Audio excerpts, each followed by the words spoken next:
Shalom sahabatku, sebelum kita masuk dalam perenungan firman Tuhan pada pagi hari ini, marilah kita terlebih dahulu menyerahkan hati dan pikiran kita kepada Tuhan di dalam doa.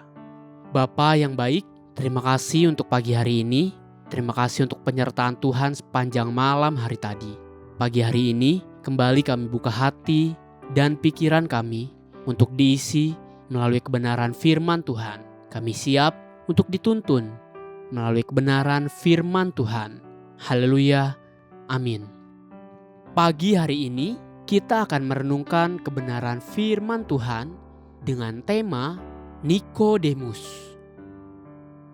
Sebuah tema yang mengajak kita untuk belajar rendah hati dengan memeriksa kembali sikap hati kita di hadapan Tuhan. Mari kita buka Alkitab kita di dalam kitab Yohanes 3 ayatnya yang pertama sampai yang ketiga. Demikian firman Tuhan. Adalah seorang Farisi yang bernama Nikodemus, seorang pemimpin agama Yahudi. Ia datang pada waktu malam kepada Yesus dan berkata, "Rabi, kami tahu bahwa engkau datang sebagai guru yang diutus Allah. Sebab tidak ada seorang pun yang dapat mengadakan tanda-tanda yang engkau adakan itu, jika Allah tidak menyertainya." Yesus menjawab, katanya, "Aku berkata kepadamu, sesungguhnya jika seorang tidak dilahirkan kembali, ia tidak dapat melihat kerajaan Allah." Ada seorang Farisi yang bernama Nikodemus.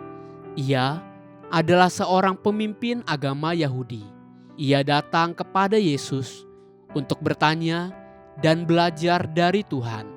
Yohanes 3 tadi mencatat, ia datang pada waktu malam kepada Yesus. Mengapa dia datang pada waktu malam? Sebab pada waktu malam tidak banyak orang yang melihat. Sebab Nikodemus adalah seorang Farisi, seorang pemimpin agama Yahudi. Posisinya memaksa dia untuk tidak berani terang-terangan mengakui iman percayanya, sebab takut terhadap para pemimpin Yahudi lainnya.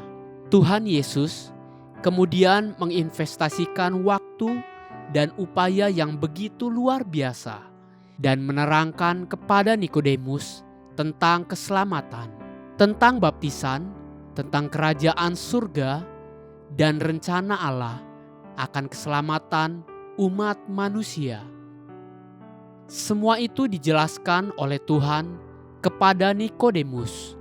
Lalu setelah itu, perjumpaan awal itu berakhir canggung dan janggal. Inilah perkataan Tuhan terakhir kepada Nikodemus. Yohanes 3 ayat 20 sampai 21, demikian firman Tuhan. "Sebab barang siapa berbuat jahat membenci terang dan tidak datang kepada terang itu, supaya perbuatan-perbuatannya yang jahat itu tidak nampak. Tetapi barang siapa melakukan yang benar, ia datang kepada terang, supaya menjadi nyata bahwa perbuatan-perbuatannya dilakukan dalam Allah." Kemudian sesudah berkata demikian, ayat 22 menuliskan demikian.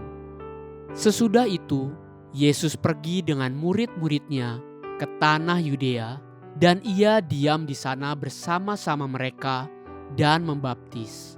Secara kasat mata, apa yang baru saja terjadi seakan-akan sia-sia. Sepertinya firman Tuhan yang Tuhan Yesus sendiri taburkan kepada Nikodemus hari itu adalah sia-sia belaka. Itulah sebabnya disimpulkan, sesudah itu Yesus pergi dengan murid-muridnya. Namun tidak demikian adanya. Bukankah Yesaya 55 ayatnya yang ke-11 berkata demikian? "Demikianlah firmanku yang keluar dari mulutku. Ia tidak akan kembali kepadaku dengan sia-sia, tetapi ia akan melaksanakan apa yang kukehendaki dan akan berhasil dalam apa yang kusuruhkan kepadanya. Itulah ternyata yang terjadi dengan Nikodemus.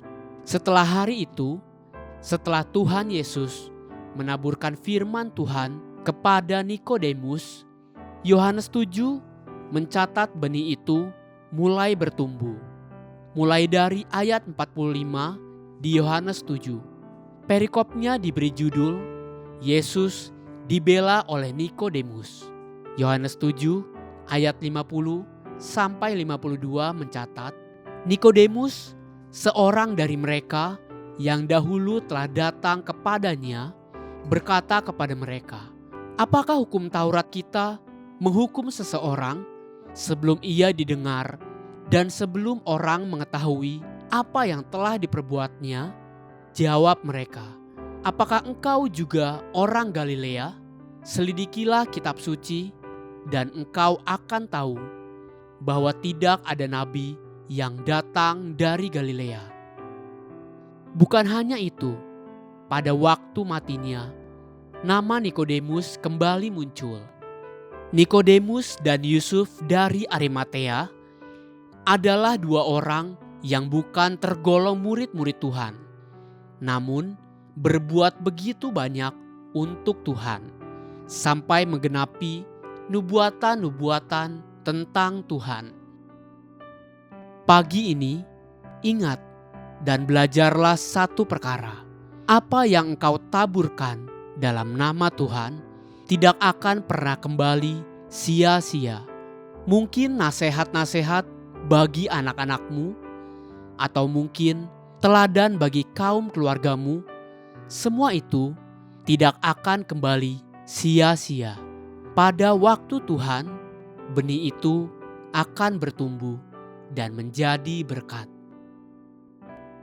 Haleluya, sahabatku, biarlah firman Tuhan pagi ini menjadi terang bagi langkah kita dan kekuatan bagi perjalanan hidup kita sepanjang hari ini. Mari kita menutup renungan ini dengan doa.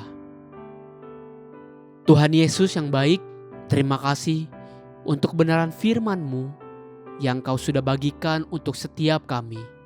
Bapa, terus ajari setiap kami dan ingatkan kami satu perkara penting ini, bahwa setiap yang kami taburkan dalam nama Engkau, itu semua tidak akan pernah kembali dengan sia-sia. Kami akan menuai berkat-berkat daripadamu. Amin. Jesus loves you, and so do I.